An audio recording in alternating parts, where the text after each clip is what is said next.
আর কেউ যদি পরিবর্তন হতে না চায়, তার পরিবর্তনের কোনো অপশন নাই।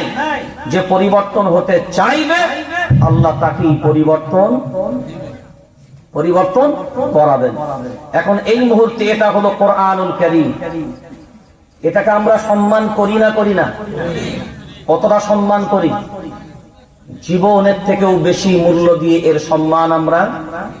তো এর সম্মান যদি করতে পারি, এই যে 10টা 12টা কটা ছেলে যেন 7টা ছেলে কোরআনের হাফিজ হল।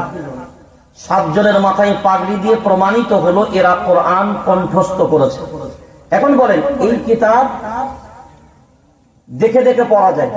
আমি এখানেও যে কথাগুলো পড়বো, যে আয়াতগুলো পড়বো, যে বাক্যগুলো পড়বো, কারণ কালামুল্লাহ মানে আল্লাহর কথা। এখানে যেগুলো লিখিত আছে সব কথাগুলো কার? আল্লাহ।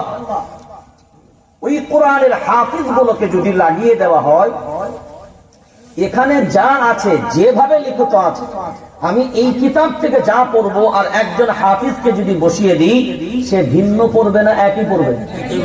যেটা বলেন একই পড়বে।